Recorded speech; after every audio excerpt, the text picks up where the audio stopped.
Magandang umaga po mga kapatid. Tayo po tumayo na sa ating mga kinauupuan. Unay nga, ang church ay ibig sabihin, ng church, kalipunan ng mga mananampalataya. Kaya ang Jesus First Christian Ministries Minangonan, ang church po na ito ay independent, non-profit, non-denominational, and Bible-centered organization. Wala po tayong ibang itinataas, kundi ang Panginoong Jesus lamang. Kaya i-focus natin ang ating mga isipan para purihin natin siya, kalooban niya ang kanyang bigyan ng pansin. Purihin ang Diyos na buhay!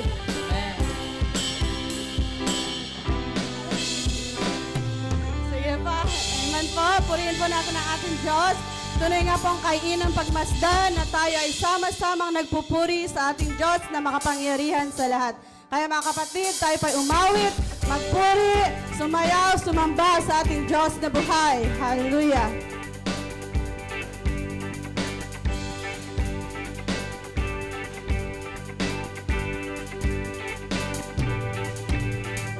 Okay, gandang pagmasdan, tayo'y nag-aawitan.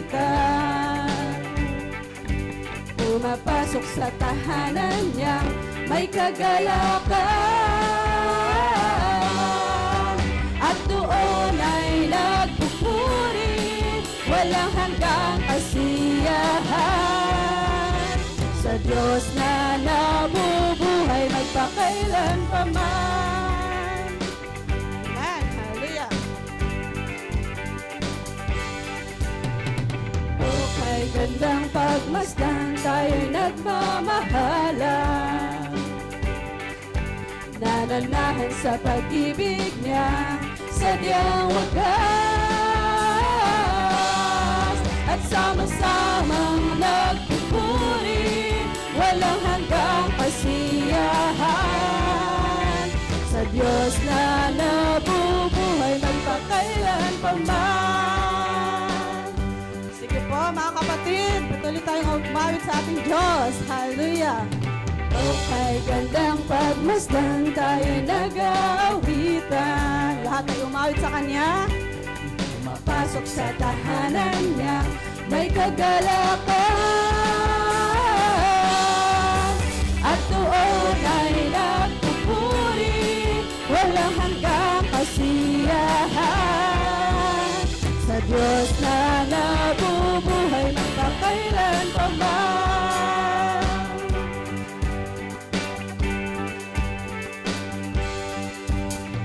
Okay, gandang pagmasdan, tayo'y nagmamahalan. Nananahan sa pag-ibig niya, sadyang wagas. At sama-samang nagpupuri, walang hanggang kasiyahan. Sa Diyos na nabubuhay, magpakailan pa man. At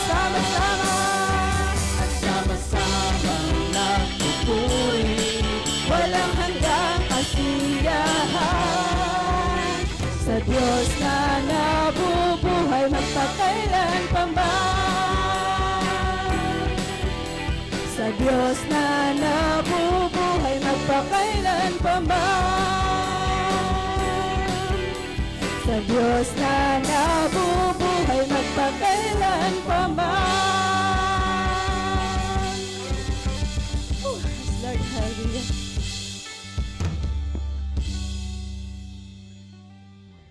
Tayo po ay manalangin. Ating pong purihin ang ating Diyos. Purihin ka, aming Panginoon. Hallelujah, Lord. Amin po kayong pinapasalamatan, no Diyos. Dakila ka po, O Panginoon. Ikaw po ang aming nag-iisang Diyos. Ang siya nag-iisang lumikha sa amin, ang Diyos ng lahat ng mga Diyos. Ikaw po, Panginoon, ang makapangyarihan sa lahat. Kaya dapat lamang po na kayo lamang ang aming sambahin at purihin sa aming mga buhay. Salamat po, aming Panginoon, sa buong linggo na kami po ay inyong nilingap. Salamat po sa pag-ibig, sa inyong mercy.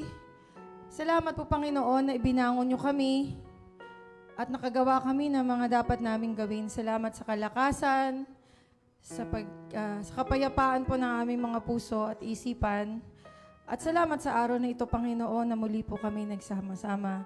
Nawa nga po, Panginoon, ang araw na ito ay alay po namin sa inyo ang aming sama-samang pagpupuri, pag-aawitan, O Lord, at maging kalugod-lugod po kami sa inyong harapan. Nawa, Panginoon, maging karapat-dapat po ang aming mga pagsamba, aming mga awit, Panginoon. Matagpuan niyo po nawa kami na nagpapakumbaba at malinis, O Lord, sa inyong harapan.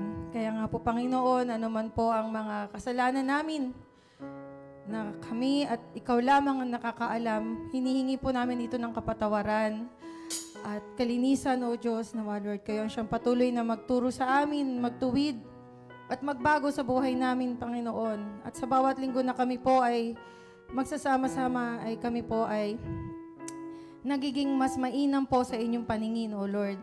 At ngayon nga pong mga oras na ito, nawa Lord, buksan niyo po nawa ang aming isipan sa inyo namin maituon, sa inyong salita lamang, sa aming pagsamba lamang, sa inyo ang lahat, at hindi po ang mga pansarili naming alalahanin.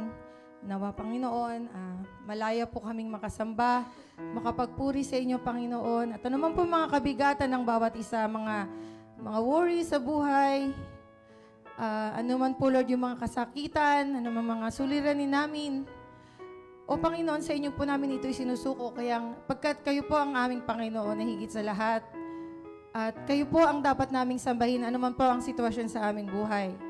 O Panginoon, sa inyo po namin isinusurrender ang buong gawain, magiging salita pong mahayag ngayon na mga Panginoon. Hindi po ito masayang, O Lord.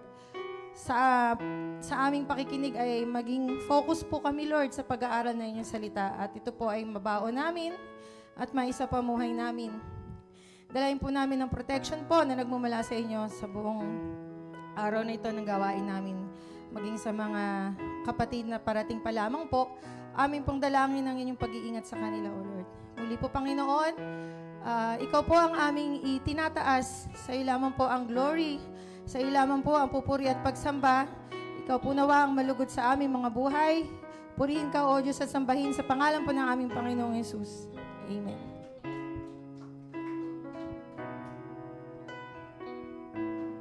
Amen. Purihin po ang Diyos.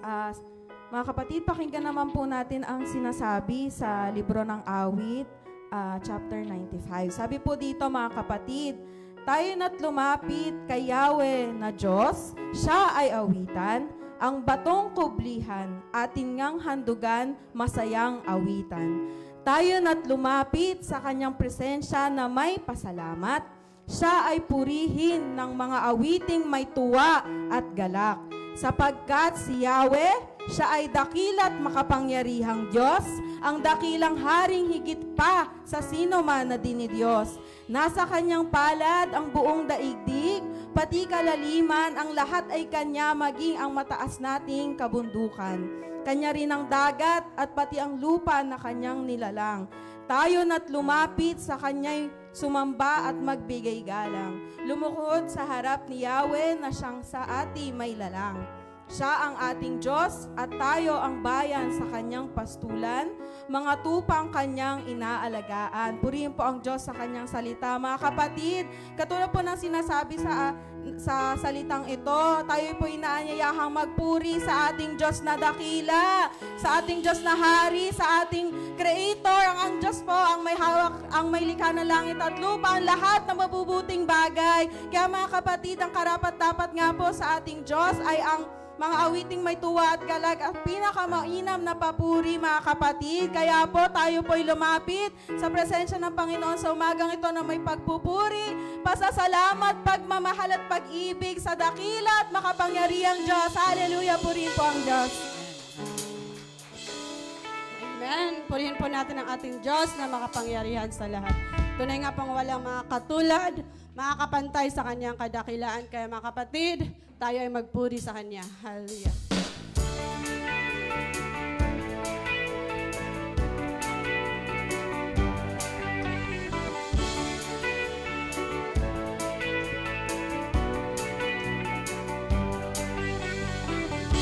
Bawat umagang kay ganda, simulang magpuri sa Kanya, itaas ang kamay at umawit na. bawat araw na dumaraan, Panginoon, Ikaw ang dahilan sa lahat ng ligaya at bawat ngiti. Mula sa labi kong nagpupuri, mula sa labi kong nagpupuri. Jesus, sa buhay ko, Ikaw ang nagbigay ng kulay. Wala sa iyong may papantay. Jesus, sa buhay ko, Ika'y kumilos at gumabay. Wala sa iyong may papantay. Yes, Lord, dahil nga po walang may papantay sa inyong kadakilaan, kay lamang aming Panginoon. Hallelujah!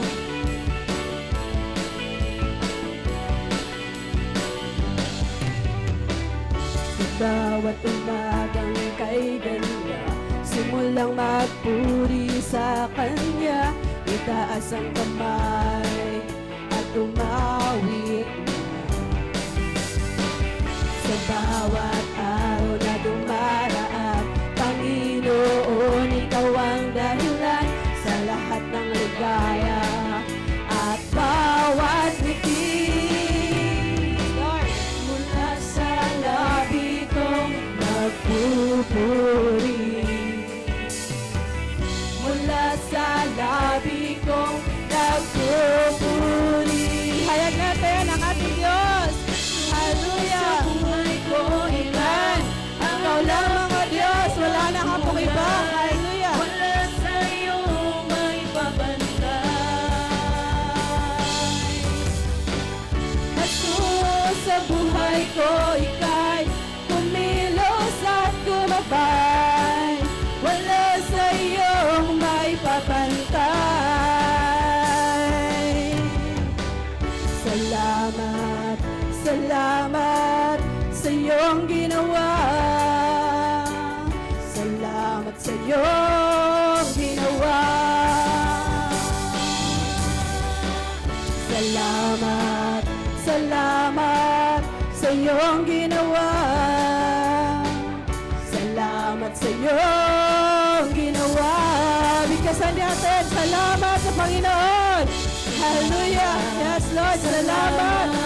Salamat, Panginoon. Hallelujah. Salamat sa iyong ginawa. Salamat, salamat sa iyong ginawa. Salamat sa iyong ginawa. Mula sa labi kong nagpupuri, mula sa labi kong nagpupuri. Jesus, hallelujah. Sa buhay ko, Ikaw ang nagbigay ng kulay. Wala sa iyong may papantay. Jesus, sa buhay ko, Ika'y kumilos at gumabay. Wala sa iyong may papantay.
katapatan at kadakilaan mo, Jesus.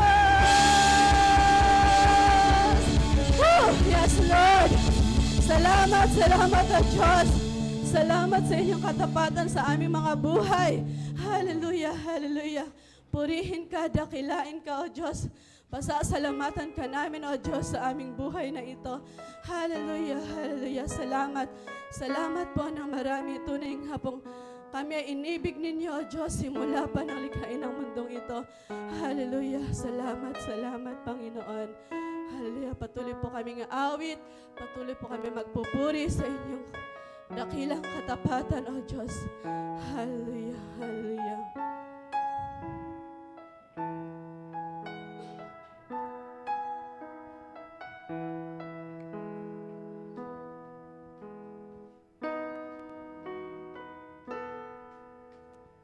Jesus, aking iniibig, kay inang dinggin ang iyong tinig. Aawitan kita, O Diyos, pagpupuring awit, ngalan mo'y niluluwalhati. Ikaw ang siyang sandigan ko, payapa'y dulot sa puso ko. Nilingap sa piling mo, buhay ay nakamit ko. Ikaw ay pupurihin ko. Ikaw ang Diyos at Haring darating. Sasambahin at pupurihin.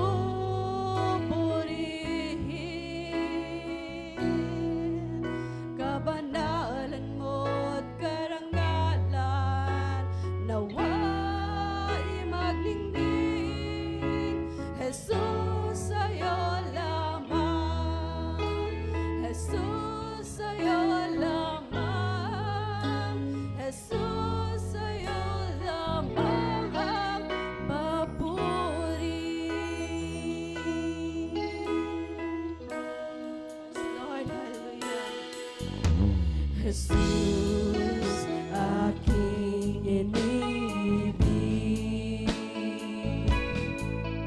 kay inang dinggin ang iyong tinig.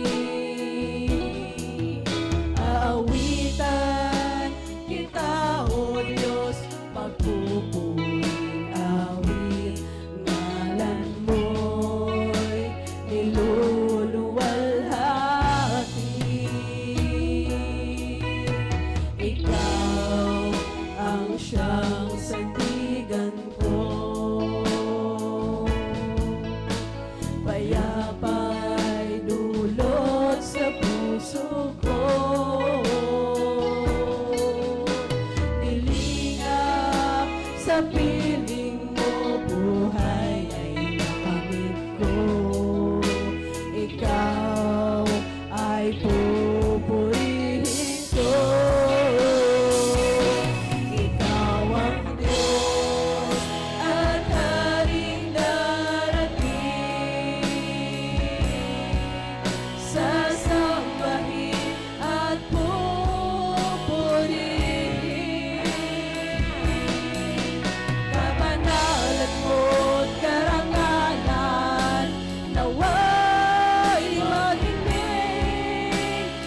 Jesus, sa'yo lamang. Jesus, sa'yo lamang ang papuri. Purihin ka, Panginoong Jesus. Ang buhay ko'y sa'yo, ito'y gamitin mo. Purihin ka, Panginoong Jesus. Sa habang panahon, ako ay sasamba. Purihin ka, Panginoong Jesus. Ang buhay ko'y sa'yo, ito'y gamitin mo. Purihin ka, Panginoong Jesus. Sa habang panahon, ako ay sasamba. Purihin ka. Sige mga kapatid, sabihin natin natin Panginoon. Purihin natin siya. Ihayag natin na gamitin niya ang ating buhay para sa kanyang kapurihan. Hallelujah. Yes, Lord. Gamitin mo ang aming buhay para sa iyo, Diyos. Panginoong Jesus, sa habang panahon, ako ay sasamba. Purihin ka, Panginoong Jesus. Ang buhay ko'y sa'yo, ito'y gamitin mo. Purihin ka,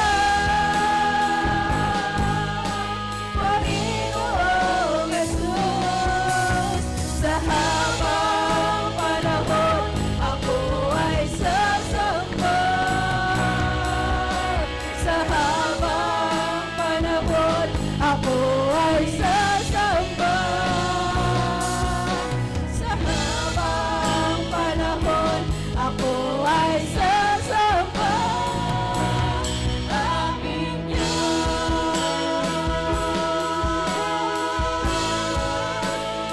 Yes, Lord. Purihin natin ang ating Panginoon. Purihin siya. Kami ay sasamba. Kami ay sasamba sa'yo.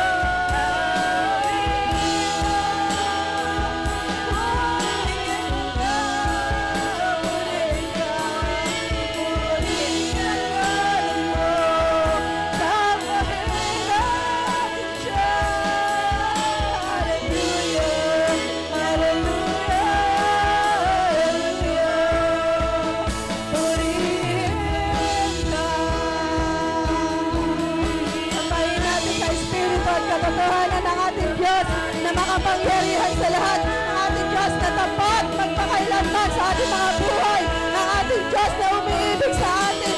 Purihin siya sa Espiritu at katotohanan.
Diyos, dakilain ka, ikaw lamang aming Panginoon.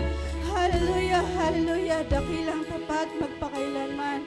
Salamat po ng marami sa inyo. Hallelujah, sa iyo lamang ang aming mapurit pagsamba sa pangalan ng aming Panginoong Jesus. Amen, hallelujah, hallelujah.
Hello.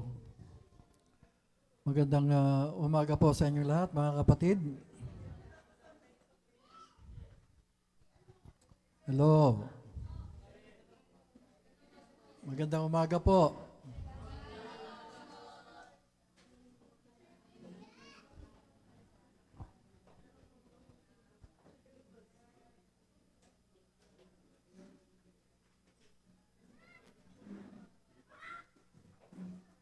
Okay, tayo po ay magsimula na. Sa buong kasaysayan ng isang katauhan, marami ang nagtataka kung ano nga ba ang tunay na layunin ng Diyos sa paglikha sa atin. Sabi pa ng iba, bakit daw tayo nilikha ng Diyos kung tayo naman ay mahihirapan din lang sa buhay na ito? Sa totoo lang, hindi siya lumikha ng tao ng walang dahilan o walang layunin. Totoo, madalas tayong makaranas ng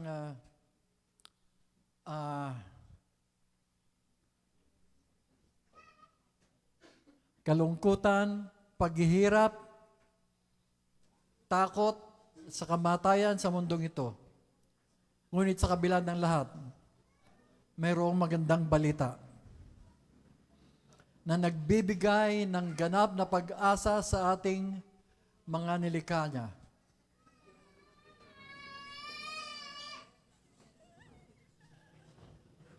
Hindi pa kasi tapos ang kwento ng Diyos para sa atin.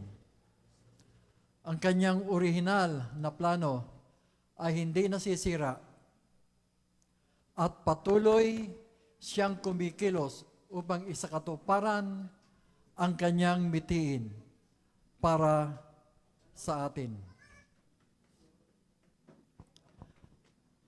Tandaan natin, mga kapatid, hindi tayo nilikha ng Diyos upang maging mga pansamantalang nilikha lang o nilalang lamang o upang maglakbay sa mundong ito ng mag-isa.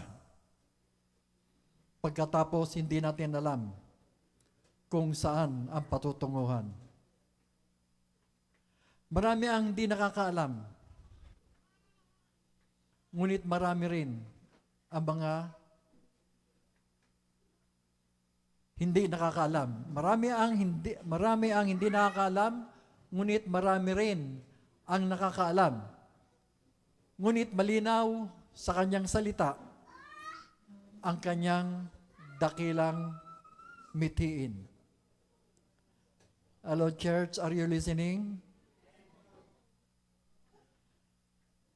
Mga kapatid, nais niya tayong maging kanyang mga anak at makasama sa kahariang walang hanggan. Mga minamahal, tatalakayin natin ngayon ang katiyakan at ganda ng katuparan ng mithiin ng Diyos. Ang pagbawi at pagpapanumbalik sa atin bilang mga anak niya. Ang pagpuksa sa huling bakas ng paghihirap na siyang kamatayan. At ang pagbubuklod sa lahat ng kanyang mga hinirang mula sa kalupaan at gayon din mula sa kalangitan. Patungo sa isang tahanang walang hanggan kung saan ang Panginoon ay maghahari. At tayo ay magiging katuwang niya sa pag-iingat at pagpapala sa buong daigdig, sa bagong daigdig, ang kahariang walang hanggan. Saan tayo maghahari kasama ng Panginoon? Sa walang hanggan. Mga kapatid, sa pag-aaral na ito, ating susuriin ang talim at katiyakan ng mithiin ng Diyos na hindi kailanman mabibigo. Basahin po natin ito. 1, 2, 3.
Praise God. Salamat po mga kapatid. Ang ating pong binasa ay isang pangako para sa mga mananampalataya. Pangako na magtatagumpay ang mga mananampalataya na ito sa mundo. Binibigyang diin sa mga salitang ito ang darating na pangako. Ang mga namatay sa mananampalataya ay muling bubuhayin, makakasama ang Panginoon. Pangako ring isinasaad sa mga talatang iyan na ang huling kalaban o sakit na kung tawagin ay kamatayan na umaalipin madalas sa tao at maging mga sa mananampalataya ay lulupigin ng Panginoon sa panahong itinakda niya.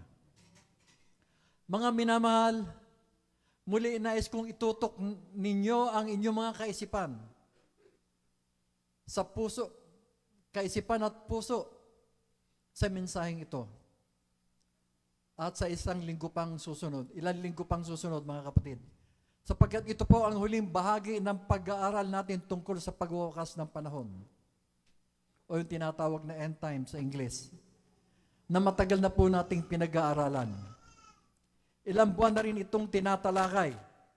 At ating pong aaralin ngayong umaga ang tinutukoy ng mga apostol at ng mga propeta na nakita nila pero hindi masyadong malinaw sa kanila. Maski sa atin, hindi pa rin lubos na malinaw, pero mas marami na po tayong nalalaman kaysa sa kanila.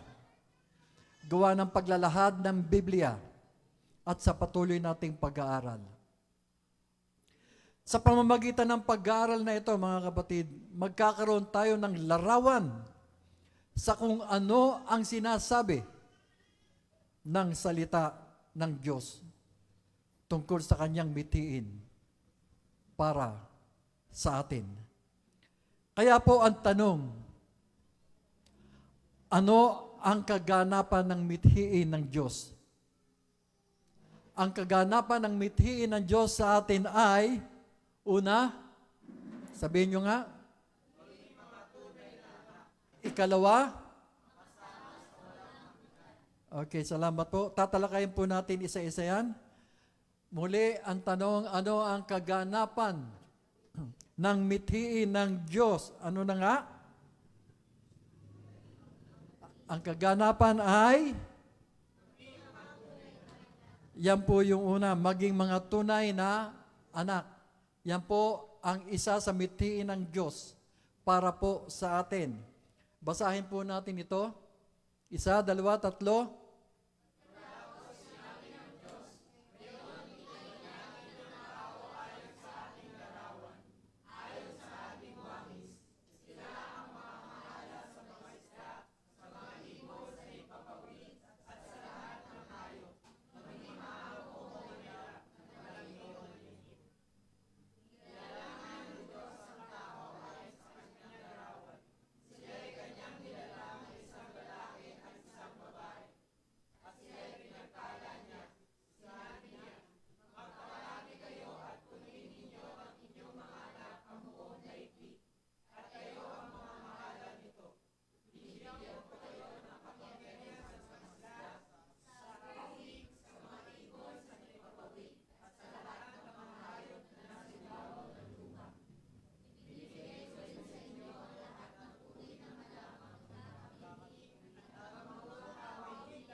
Okay. So, mga kapatid, nilikha ng Diyos ang mga anak niya na pandaigdig. Ano, yan po yung sinasabi sa verse 26 and 27. No? Tingnan natin yun.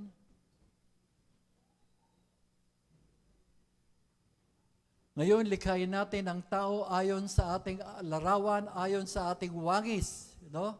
Okay.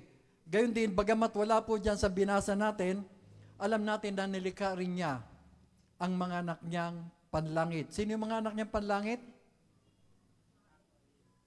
Ha? Mga Elohim. No? Angels. Ano pa? Sons of God. Mga Elohim po yan. No? Okay. So, ang layon po ng Diyos, kung bakit niya nilikha ang mga ito, upang makabalik sa Kanya at ariin niyang, ariing ano? Haring ano? Mga tunay na anak. Okay. So, unawain po nating maigi. Ang tao po, mga kapatid, eto, bago magkasala, pagkatapos magkasala, at ang pagkatubos mula sa sala, unawain po natin yan. Tingnan po muli natin ang drawing na ito. Yan. Okay? Alam niyo po, nakakatulong po sa ating pag-unawa sa end times yung ating paulit-ulit na pagbabalik sa mga nakaraan. Ano?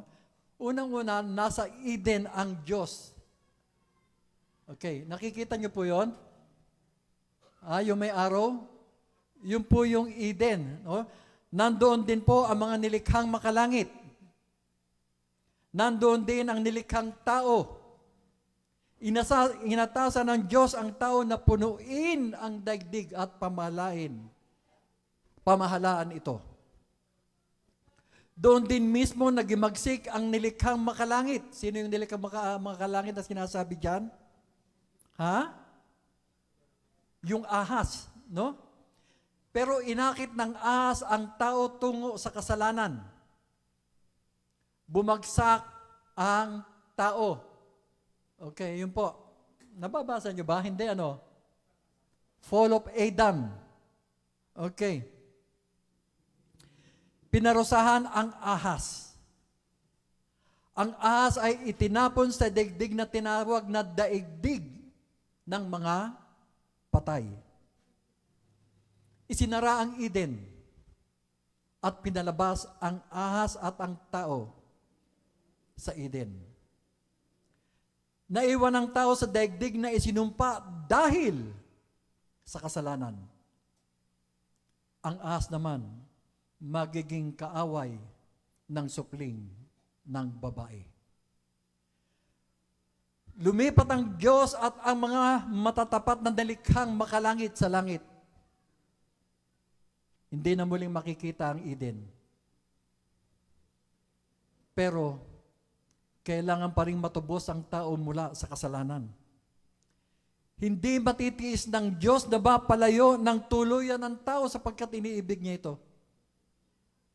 Kaya naging tao ang Panginoong Hesus, mga kapatid. Yan po.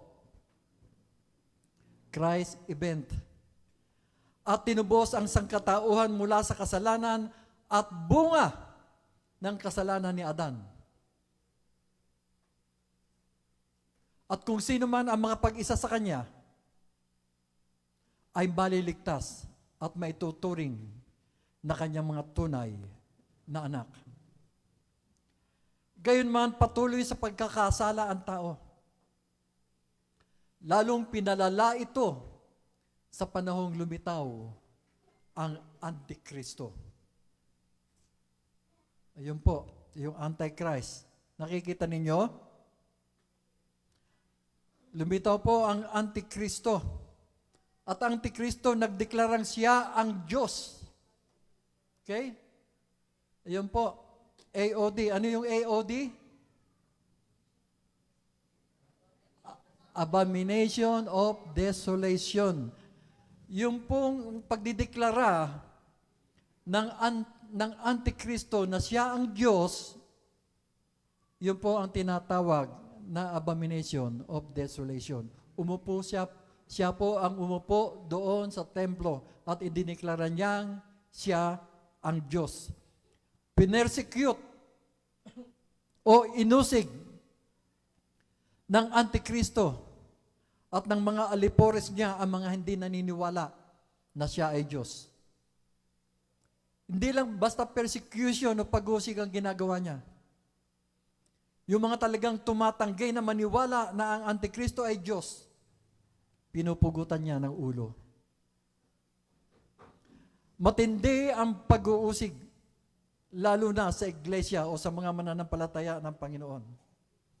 Dahil doon, igagawad ng Panginoon ang kanyang galit sa kanyang mga kaaway sa pamamagitan ng ano ang una na igagawad niya?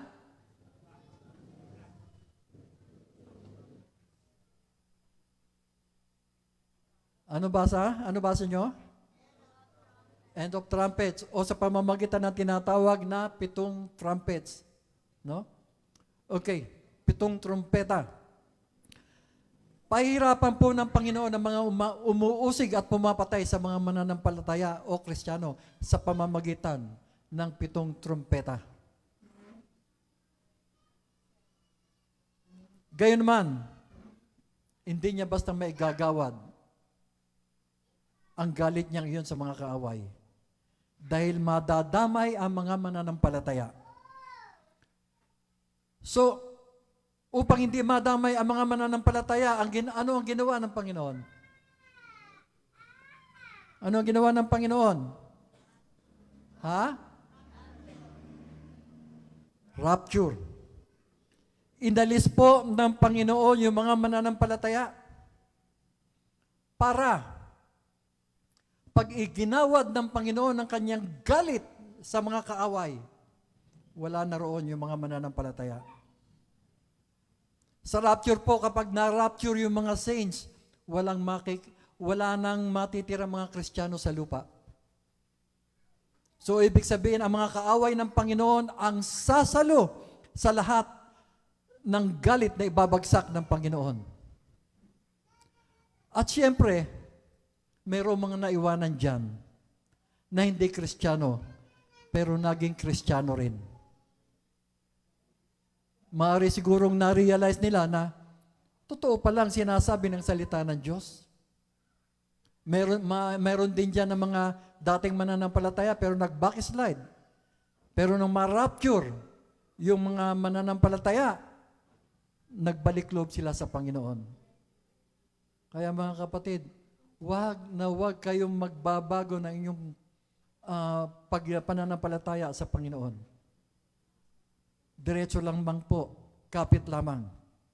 Kaya nga lang mga kapatid, matindi ang sasapitin nila. Yung mga hindi na rapture, pagkatapos ay mananampalataya uli sa Panginoon, matindi po ang sasapitin nila. Marami sa kanila ang mamamatay sa kamay ng Antikristo. Sila po yung mga tinutukoy ng mga Kristiyanong pinugutan ng ulo doon sa Revelation 20 o sa Pahayag 20. Hindi sila nakasama sa rapture dahil hindi pa naman sila mananampalataya noon. O mananampalataya sila dati pagkatapos umalis sa pananampalataya tapos naging mananampalataya uli. Ang mga kasama lang sa rapture ay yung mga Kristiyano hanggang doon sa panahon ng rapture. Gayon din, kasama rin doon ang 2 witnesses na hahabol pagkatapos ng pang-anim na trumpeta. Okay, pakita natin ulit yung 7 trumpets, no? Pagkatapos po ng 7 trumpeta, pumasok na po yung tinatawag na ubusan. Ano yung tinatawag na ubusan? Ha? Yan po. Nababasa nyo? Okay. Yan po yung 7 mangkok. Na kung saan sa panahon pong iyan ay ibubuhos ng Panginoon ang mas matinding galit sa mga kumakalaban sa Kanya. Mas matindi pa sa 7 trompeta ang galit ng Panginoon na ibabagsak niya sa mga kaaway. Uubusin niya ang mga kalaban niya. Ang mga kaaway niya. Bakit ganoon, mga kapatid? Bakit ganoon? Bakit niya uubusin? Bakit pinapatay niya yung mga kaaway niya? Bakit? Sapagkat unti-unti na niyang binabawi ang daigdig mula sa mga kaaway. Itong daigdig na ito, hawak ito ng mga kaaway ng Diyos. Maraming kumakalaban sa Diyos. Maraming kumakalaban sa Panginoon. Ngunit pagdating diyan, sa 7 bowls, inaagaw na niya sa mga kaaway ang daigdig. Binabawi na niya. Inilalagay na niya ang daigdig sa dapat nitong sitwasyon, mga kapatid. Pagkatapos po ng 7 trompeta, ano na ang susunod? Ano na ang susunod? Anong basa nyo? 45 days. Ano yung 45 days? Reclamation period. Ibig sabihin, ibinabalik na ng Panginoon yung kaharian sa Israel. Kiniklaim na ng Panginoon ang daigdig. Inaayos na ng Panginoon ang daigdig. Wala nang mga kaaway. Inaayos na ng Panginoon. Ibinabalik na ng Panginoon yung kaharian sa Israel. At magsisimula siya sa tinatawag na, ano basa nyo? 1,000 taon. End of 1,000 years. No, 1,000 taon. Okay. At dyan sa 1,000 years, sino ang mga nariyan? Sino ang mga nariyan sa 1,000 years? Ha? Sino ang una? Ang Panginoong Yesus. Nariyan din yung mga angels. Nandyan din yung mga na-rapture. Nandyan din yung 2 witnesses. Nandyan din yung mga napugutan ng ulo. At sino pa? Yung pinakahuli. Mga taga-Asel. No? Yung mga nanggaling sa Asel. Ito mga nanggaling sa Asel, katulad ba sila ng mga na-rapture? Hindi ba? Ano sila? Mga tao sila. Very good. Anong pangalan mo? Very good. So ito pong mga taga-Asel na ito, yung nanggaling sa Asel, ito po yung mga normal na tao. Hindi po tulad ng mga raptured saints, hindi po sila mga angels, hindi rin sila tulad ng mga napugutan ng ulo. Yung mga binanggit ko pong yan, hindi na sila natural na tao. Pero ito mga Asel, normal na tao po ito. Ito po yung mga nanggaling sa Asel. Sila po kasi yung mga tumakas sa Antikristo at sila'y nakaabot o nakapasok sa panahon ng milenyo o 1,000 years. Church, alam niyo po, pagka po may mga ganitong mensahe, alam ninyo na pagdating sa 1,000 sa end times, huwag niyo pong pababayaan. Huwag po kayong absent para po lubos ninyong maunawaan. Kapag inyo pong palaging naririnig, makikita niyo po, matatandaan ninyo. Okay? So mga natural na tao po, yung mga nanggaling sa Asel. Sila yung mga nakatakas o sila yung mga tumakas sa Antikristo at nakaabot sila doon sa tinatawag na milenyo o 1,000 years. Sama-sama sila doon sa 1,000 taon. Ang mga ito na nanggaling sa Asel, sila yung paghaharian ng Panginoong Hesukristo. Sino ang kasama maghahari ng Panginoong Hesukristo? Mga na-rapture? Sino pa? Ha? Mga napugutan ng ulo. No? Yung 2 witnesses. Kasama po ng Panginoon na maghahari sa mga taga-Azel na nakapasok sa milenyo sa 45 days o sa reclamation period. So, yan po ang nailarawan natin noong nakaraang pag-aaral natin.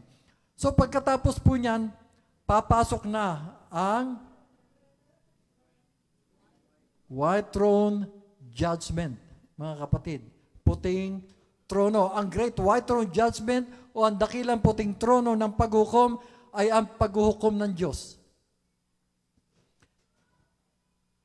Paghuhukom ng Diyos sa wakas ng kasaysayan ng sangkatauhan.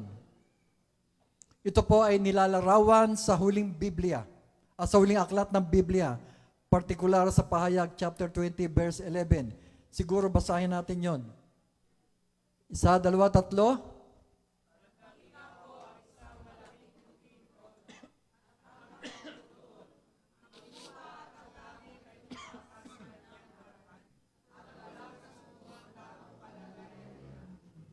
Okay. Sino ang mga hatulan dito? Sino? Sino? Lahat ng mga hindi sumasampalataya sa Panginoon, sa buong kasaysayan ng mundo. mula ng una hanggang sa huling taon na nabuhay, na nagrebelde sa Diyos. Mula noon hanggang sa kasalukuyan, hanggang sa panahong yan na nagrebelde, sila po ang mga hatulan. Sila ay bubuhayin muli sa katawan. Yan po ang tinatawag na ikalawang pagkabuhay na maguli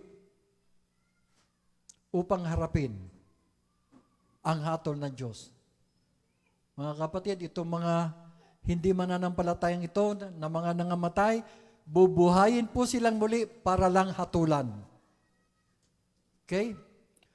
Walang sino man na makakatakas. Mayaman man o mahirap, sikat o ordinaryong tao. Sabi sa Pahayag 2012, at nakita ko ang mga patay, dambuhala, at mga hamak na nangakatayo sa harapan ng trono. Ang white throne judgment na yan, mga kapatid, iyan naman ang magtutulak sa mga inaring mga anak ng Diyos papunta sa saan?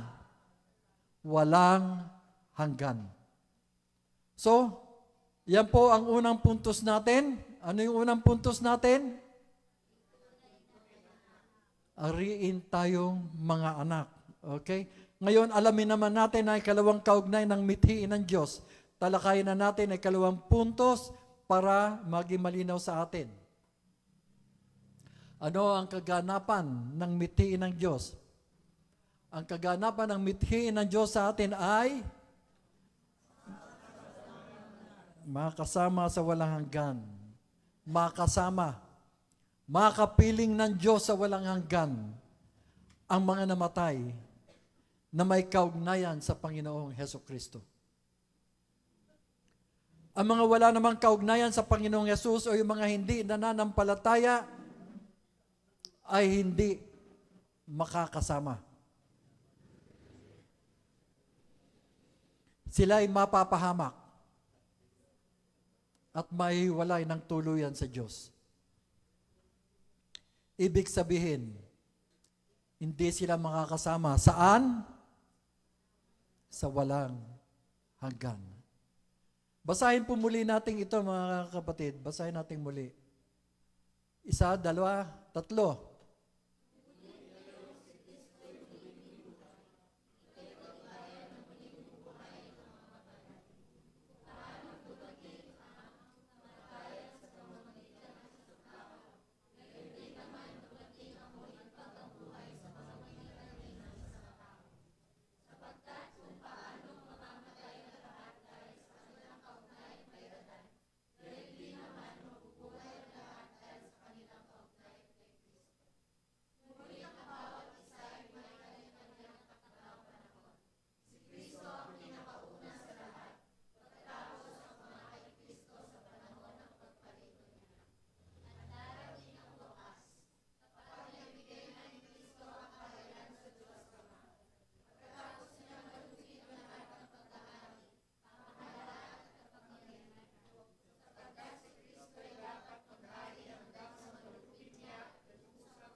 Okay.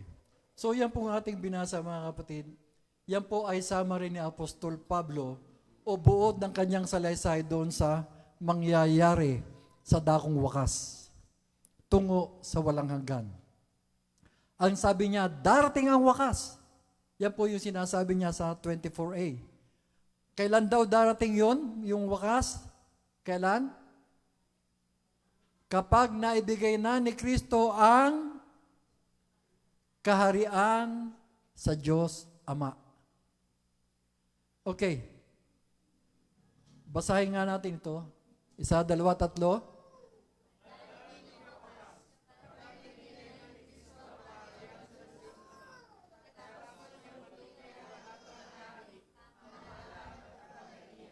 Okay, kailan daw darating? Kapag? Okay, mga kapatid, kapag po nabasa nyo yan, isipin nyo po, ang iisipin nyo po dapat yung laging sinasabi ng mga apostol, na ang Diyos ay maghahari sa walang hanggan sa pamamagitan pa rin ng Panginoong Hesukristo at ng mga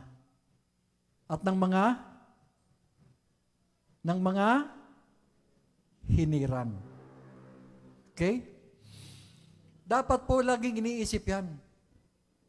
Yung iba kasi kung mag-isip parang kung ano lang ang pumasok sa kanila, iyon na. Parang naso short circuit. Nabasa lang nila yung verse na matapos ang paghahari ng Panginoong Hesukristo doon sa 1,000 taon, sabi nila, o yan, tapos na ang paghahari ng Panginoon. Pakita nga natin yun. Ayan po, oh. Katapusan ng 1,000 years. Nabasa lang nila yan. Na matapos na ang paghahari ng Panginoong Hesukristo sa 1,000 taon. Sabi nila, tapos na ang paghahari ng Panginoong Hesukristo. Ganyan po sila kung mag-isip. Ganyan po sila kung papaano mag-conclude ng isang bagay.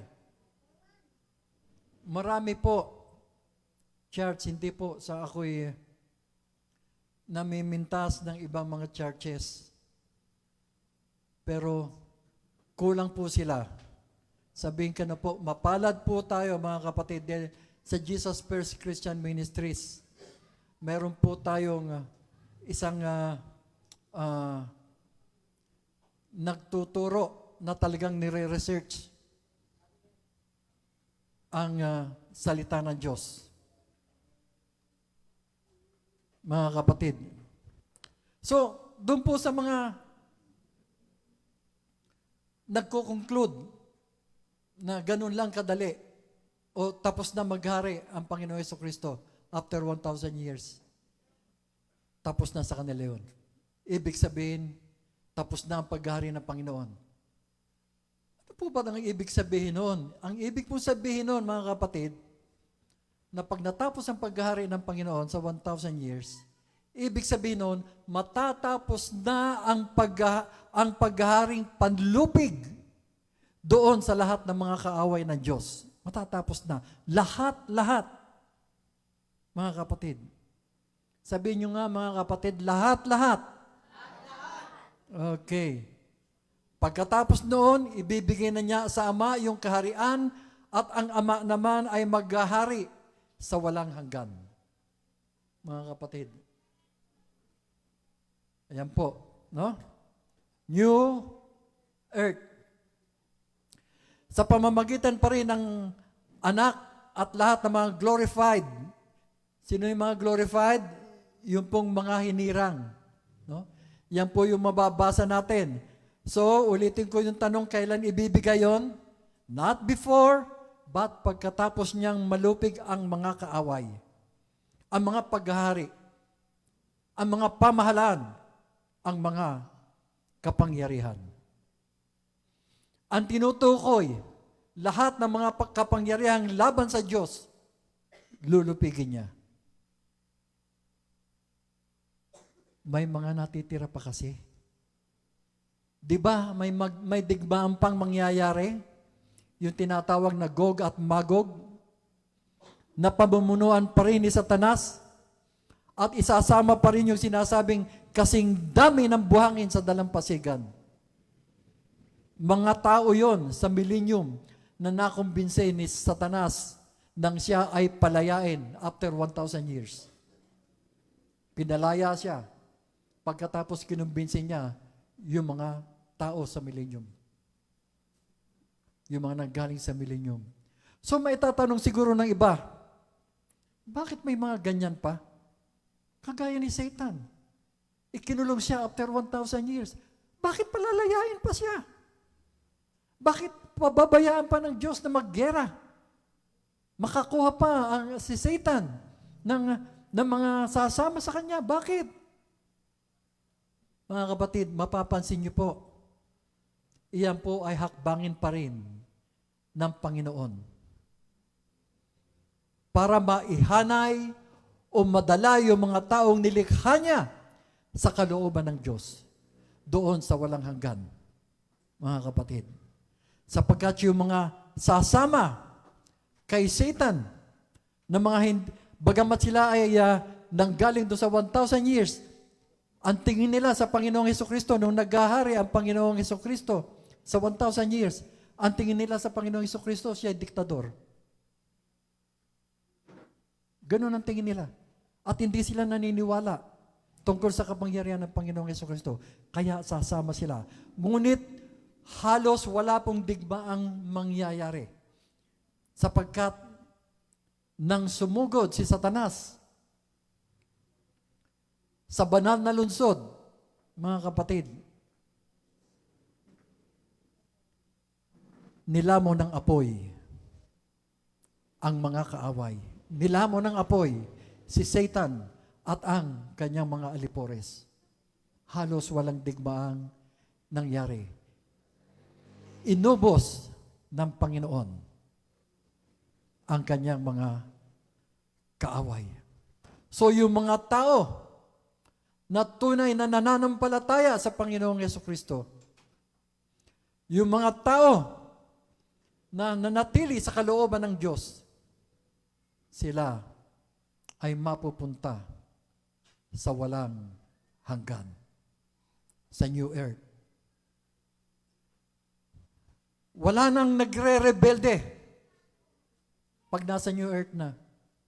Dahil nalubig na nga ng Panginoon, pati yung mga sasama kay Satanas at maging si Satanas. Wala na. Gayon man kapag nalupig ng lahat ng Panginoon ang kanyang mga kaaway, siguro magtataka kayo sa sasabihin ko, meron pa palang isang dapat lupigin ang Panginoon. Siguro itatanong ng iba, akala ko ba nalupig ng lahat yung mga kaaway? Meron pa po pala. Ano yon? Ha? Sasabihin ng iba, nalupig ng lahat yung mga kumakalaban sa Panginoon, di ba?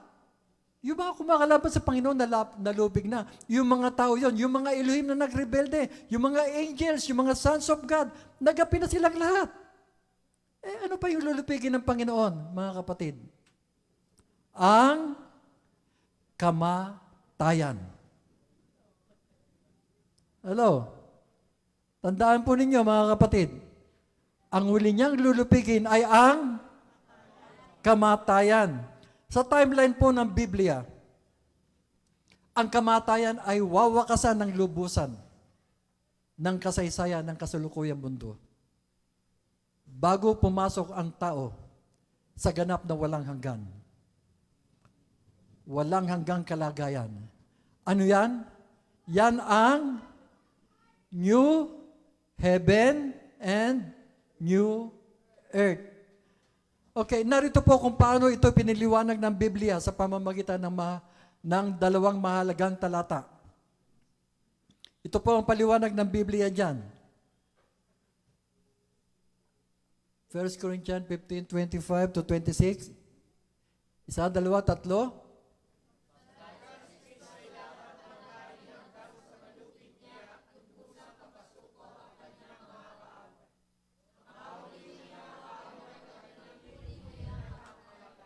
Okay. So maliwanag po, bago tuluyang ibigay ng Panginoong Yesus ang kaharian ng Diyos Ama, para sa panahong walang hanggan, kailangan muna niyang lupigin ang kahuli-hulihang kaaway. Sino na nga uli yun? Kamatayan, mga kapatid. Bakit kailangan lupigin ang kamatayan? Kailangan pong lupigin ang kamatayan dahil ang kamatayan ang naging bunga ng unang kasalanan. Saan? Sa Genesis. Kaya po ito pinakahuling lulupigin o wawasakin. Sa Revelation 21:4 po yan. Tingnan natin. 1, 2, 3.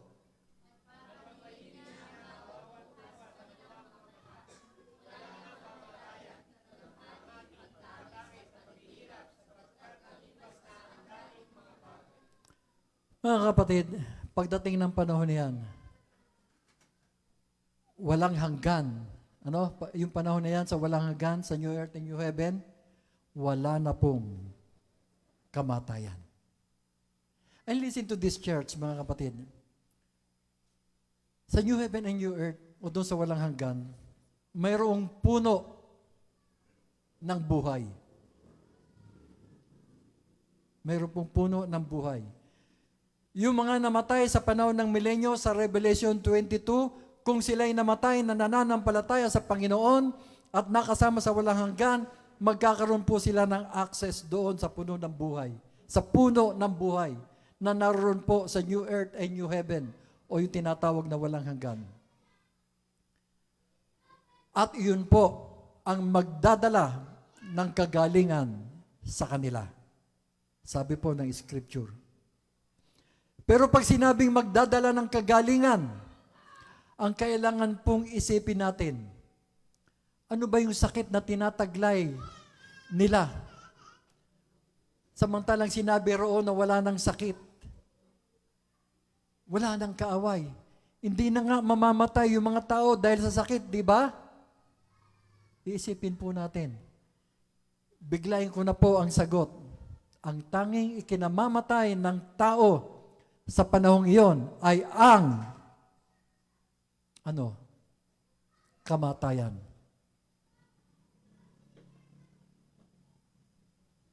Ibig sabihin, kung may mamamatay pa rin, iyon ay dahil sa kamatayan. Pero lulupigin nga iyon ng Panginoon. Iyon ang huling sakit o kaaway na lulupigin ng Panginoon. Naunawaan po ninyo, church? Ano ang huling lulupigin ng Panginoon? Mga kapatid, yung tungkol naman sa puno ng buhay na nasa walang hanggan, may tutulad po yan sa unang panahon pa, sa panahon ni Adan. Kung natatanda niyo po doon sa halamanan, sa kinaroroonan ni Adan at Eva noon, nandoon yung puno ng buhay na pwedeng i-access sana ni Adan. Pwede niya sanang kainin. Ayon po sa salaysay ng Biblia, ang puno ng buhay o yung tree of life ay may direktang kinalaman sa kawalang kamatayan o yung immortality ng tao. Pag-usapan po natin sandali si Adan. Mga kapatid, ano sana ang mangyayari kung kumain si Adan sa puno ng buhay? Ano sana ang mangyayari, mga kapatid? Kung nakakain si Adan at Eva sa puno ng buhay, mabubuhay sila ng walang hanggan. Dire-diretso sana sila doon sa tinatawag na pinalaking Eden. Ganun sana kung nakakain sila nung tinatawag na bunga ng puno ng buhay. Nandiyan po yan sa Genesis chapter 3 verse 22. Kung saan mismo ang Diyos ang nagsabi, matapos silang sumuway, siguro tingnan natin yon. 1, 2, 3.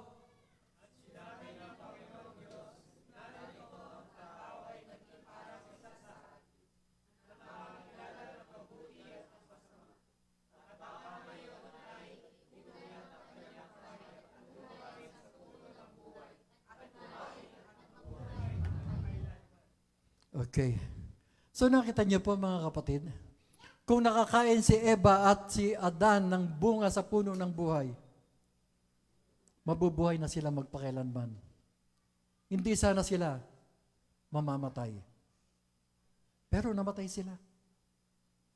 Kaya po dahil diyan pinalaya sila ng Diyos sa halamanan ng Eden. At nilagyan ng bantay ng mga kirubin at nagniningas na tabak ang daan patungo sa puno ng buhay upang hindi na nila ito makain. Iba kasi pinangahasan ni na Eva at Adan. Iba ang dinisar nila. Ano ang dinisar nila? Ano yung kinain nila? Puno ng kaalaman sa masama at mabuti. Mga kapatid, yung puno ng buhay, pwede nilang kainin yung bunga nun. Pero hindi, ang pinagnasaan nila, dahil nakinig sila sa ahas, ang pinagnasaan nila, yung bunga ng puno ng kaalaman sa masama at mabuti. Pinagbabawal sa kanila yun, ngunit kinain nila. Kaya sila nagkasala. Mga kapatid, bakit po kinain nila yon? Bakit? Sapagkat nakinig sila sa ahas, sa nakas. Mga kapatid, kuminsan sa buhay natin, kuminsan sa ating pag-isa, kuminsan sa ating mga desisyon, hindi natin namamalayan, ang pinakikinggan pala natin, mga kapatid, ay ang boses ng kaaway. Maaaring hindi natin namamalayan yon. Pero pagka sinunod natin, kapahamakan ang aabuti natin. Mga kapatid, ang mga Kristiyano po, dapat malinaw sa kanila kung ano ang mabuti at masama.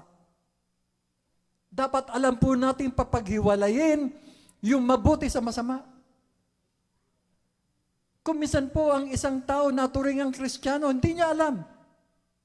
Maring ang nakikita lang niya ay ang benepisyo. Hindi niya maihiwalay sa kabutihan yung masama sapagkat benepisyo ang nakikita niya.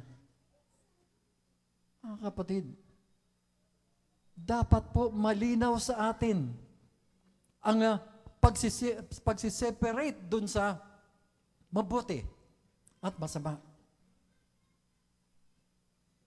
At kung minsan, mga kapatid,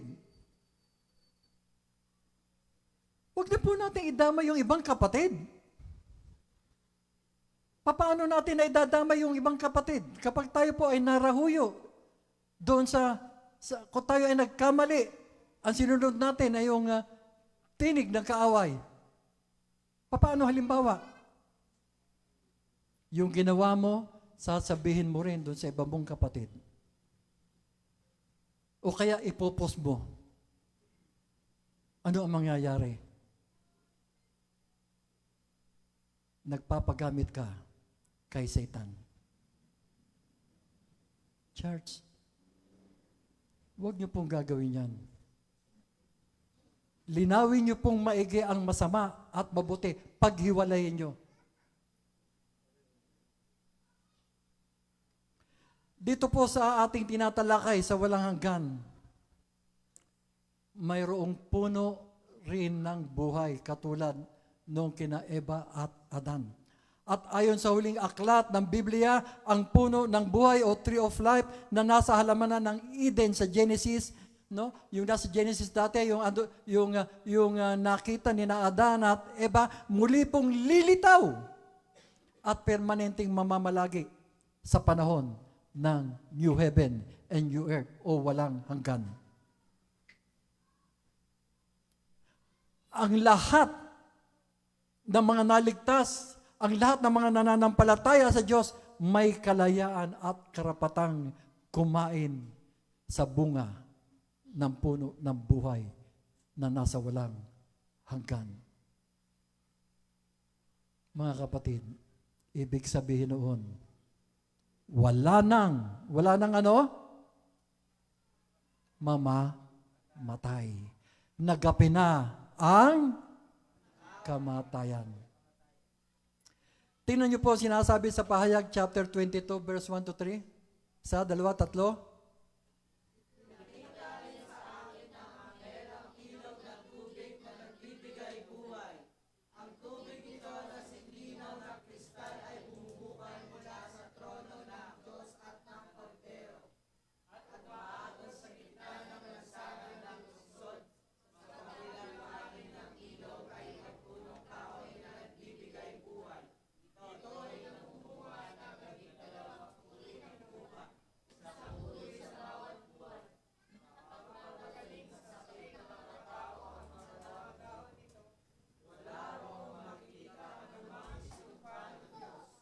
Saan daw matatagpuan? Sa New Jerusalem. Sa banal na lungsod. Ang lungsod ng Diyos sa walang hanggan. May isang ilog ng tubig ng buhay na umaagos mula sa trono ng Diyos. Imagine niyo po, mula sa trono ng Diyos, may tubig ng buhay na umaagos. Ang puno ng buhay ay matatagpuan sa magkabilang panig ng ilog na ito, mga kapatid. Paano ito namumunga at kakainin? O paano ito mamumunga at kakainin? Hindi tulad po ng mga karaniwang puno, mga kapatid. Yung mga karaniwang puno, namumunga lamang minsan sa isang taon. Pero ang puno ng buhay na walang hanggan, may walang katapusang kasaganaan. 12 bunga. Ito ay nagbubunga ng 12 beses sa isang taon. Bawat buwan ay may bagong bunga na pwedeng kainin.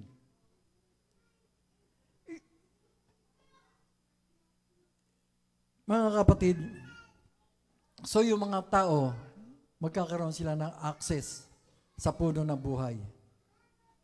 At dahil po doon, wala nang mamamatay. Lupig na ang kamatayan. At kapag nalupig na ang huling kaaway, lubusan ng mapapasailalim ang kapangyarihan sa Panginoong Hesukristo. At lahat ng kapangyarihan. At pagkatapos noon, ipapailalim ng Panginoong Yesus ang lahat ng kapangyarihan sa Diyos Ama. At ang anak din naman ay magpapailalim sa Ama. At sa gayon, lubusang maghahari ang Diyos sa lahat. So isipin mo, paanong maghahari ang Diyos sa lahat? Paulit-ulit po na sinasabi ng New Testament, maghahari siya sa pamamagitan ng Panginoong Hesukristo at ng kanyang mga hinirang. Yung mga mag-glorify, yung mga anghel na nantiling tapat at yung mga raptured saints, yung mga binuhay na muli at saka yung 2 witnesses. Tanong ko lang mga kapatid, isipin po ninyo, listen to this church. Ano po ba ang pag-asa ninyo sa inyong buhay? Ano ba ang pag-asa ng ating buhay, mga kapatid? Parang ganito, mga kapatid. Ano ba ang dahilan? Bakit mo ginagawa yung ginagawa mo bilang mananampalataya? Ano ba ang dahilan? Ano ba ang dahilan mo? Bakit nagpapakapagod ka? Ano ba ang dahilan mo? Bakit kung minsan nag-aabono ka pa sa pera sa iyong pagsunod sa Panginoon? Ano ba ang dahilan? Bakit nagpapakapagod ka sa iyong paglilingkod sa Panginoon? Kahit nahihirapan ka, ano ba ang dahilan? Ano ba ang dahilan? Bakit kahit nasasaktan ka na, pilit mo pa rin ibinabalik ang tao sa Panginoon? Ano ba ang dahilan? Bakit pinagsisikapan mo mamuhay ng banal at kaiba sa mundong ito na ginagalawan mo? Bakit? Ano ang dahilan? Samantalang kung tutusin, mas madali ang magpaanod na lang tayo sa daloy ng mundong ito, katulad ng ginagawa ng ibang nagsasabing Kristiyano, pero hindi tunay na Kristiyano. Maraming Kristiyano ganyan. Kristiyano raw, pero ang kilos tagamundo. Bakit natin ginagawa yan? Ano ba ang dahilan? Ano ba ang tinatanaw na pag-asa natin?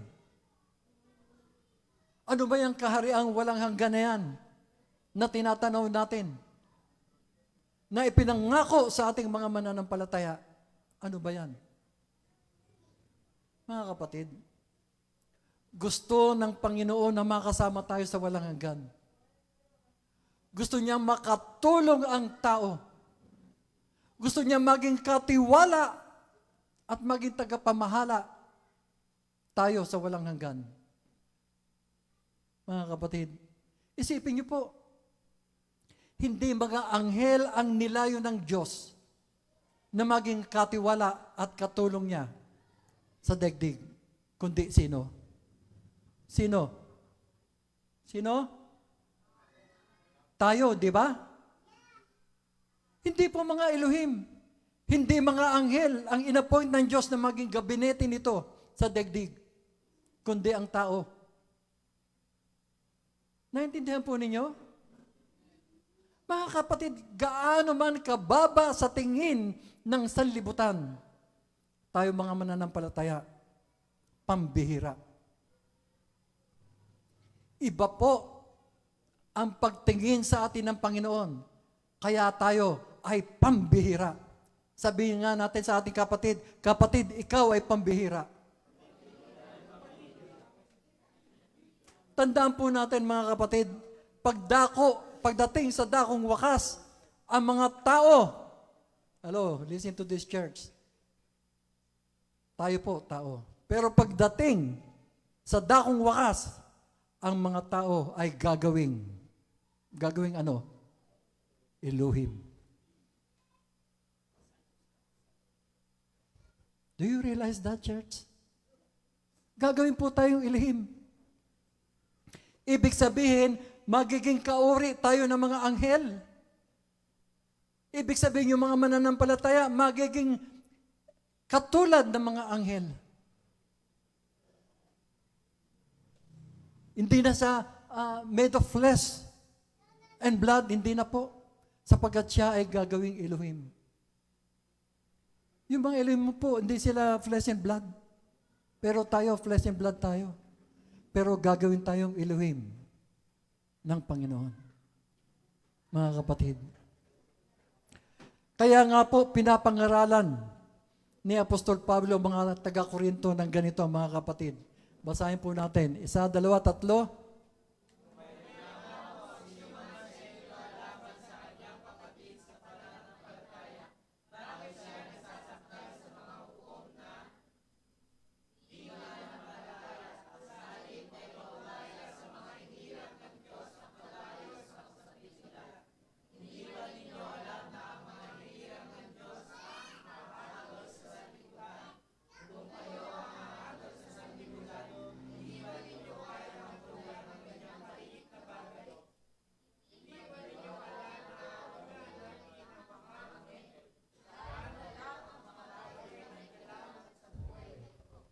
Amen. Salamat. Kaya nga po mga kapatid, huwag nating iisipin na bababa tayo. Huwag nating iisipin na kawawa naman tayo, nagpapagod tayo.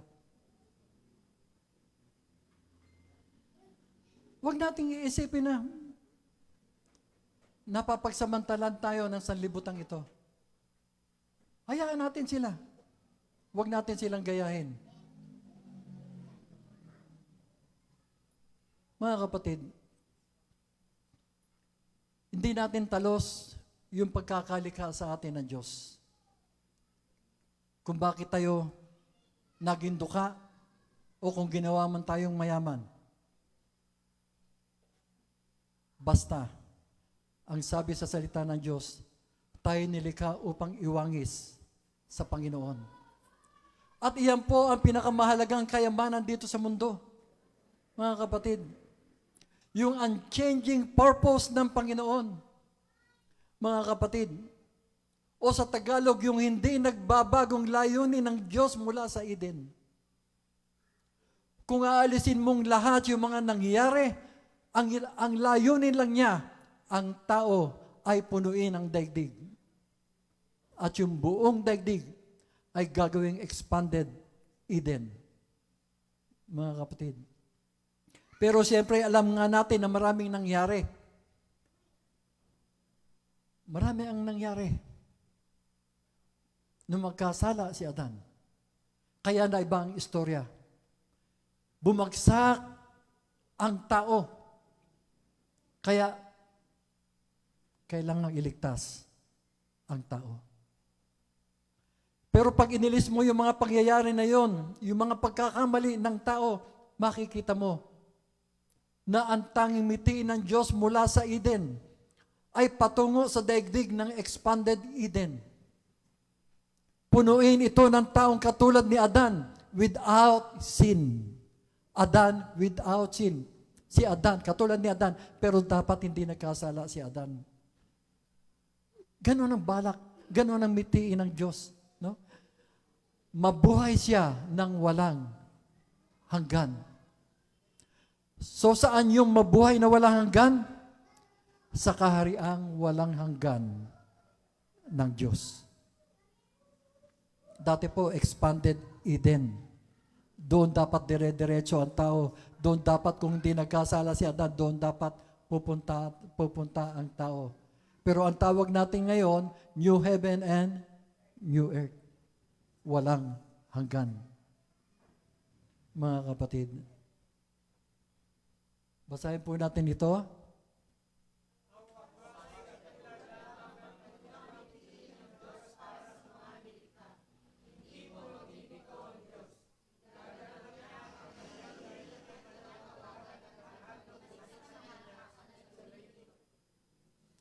Mga kapatid, tatapusin ng Diyos ang istorya ng tao.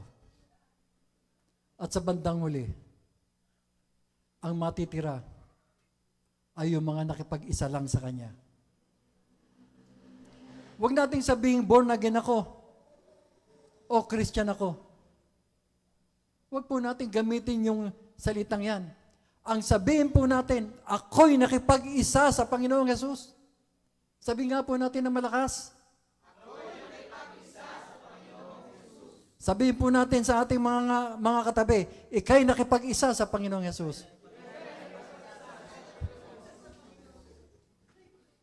Mga kapatid, kahit born again ka, na naturingan, anuman ang denominasyon mo, hindi yun ang mahalaga.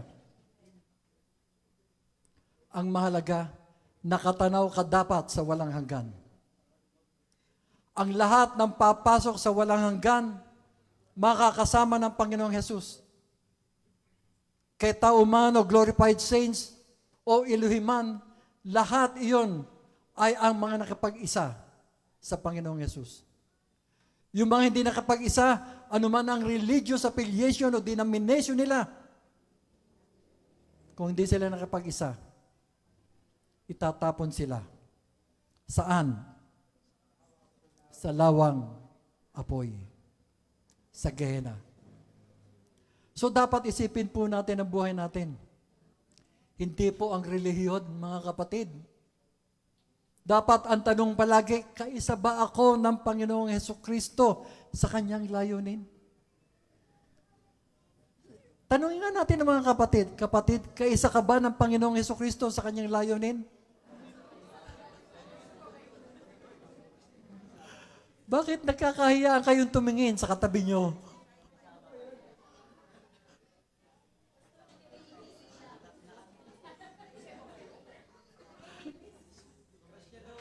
Mga kapatid, dapat kaisa kayo ng Panginoong Hesukristo. Sapagkat kung hindi, nalilinlang lang tayo kapag hindi. O nalilinlang lang tayo ng ating relihiyon.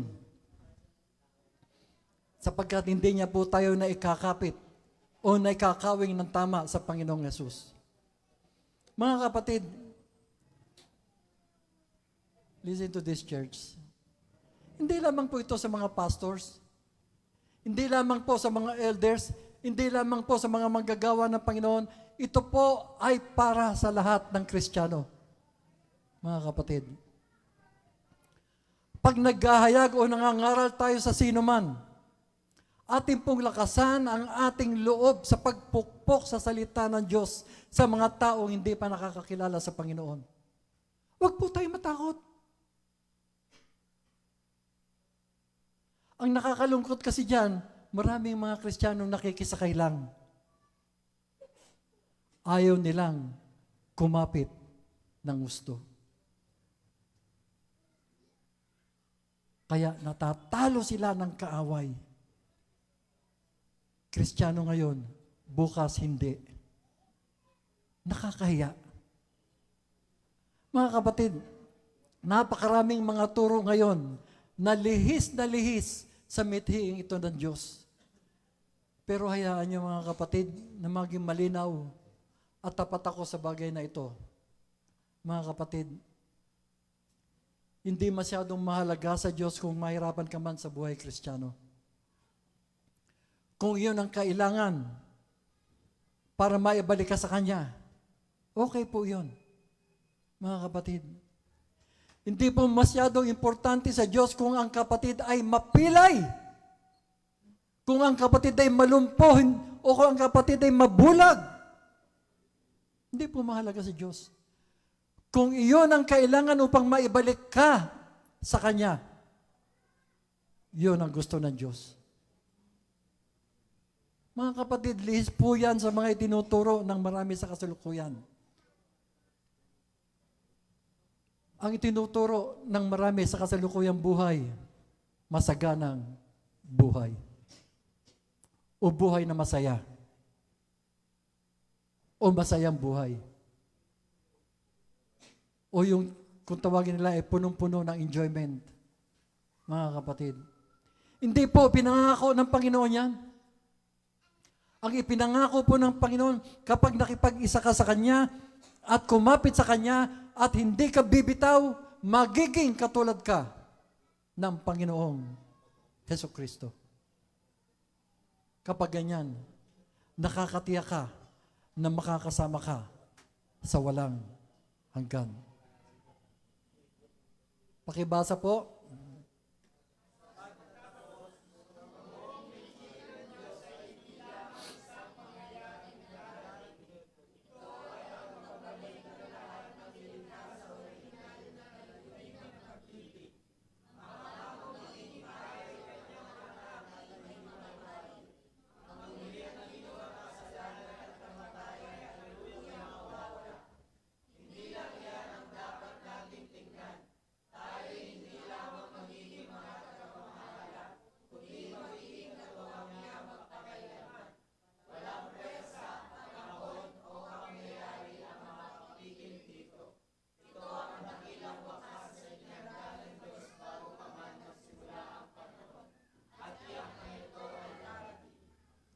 Mga minamahal, malinaw na ang mithiin ng Diyos mula sa simula ay hindi po mabibigo.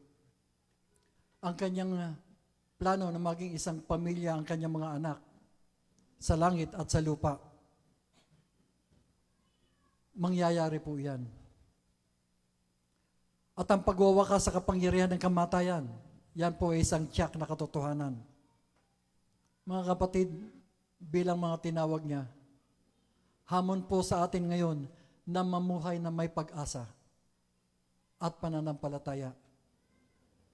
Habang naghahanda tayo sa ating tungkulin bilang mga katuwang at katiwala sa Kanyang kahariang walang hanggan, mga kapatid, patuloy po tayo maganda.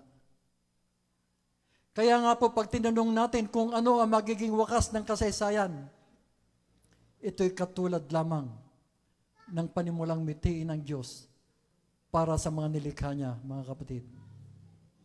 Ang makapiling ang mga itinuturing niyang anak at makasama sa walang hanggan.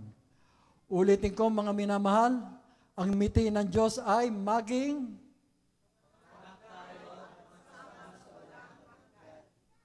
Magandang umaga pong muli sa inyong lahat.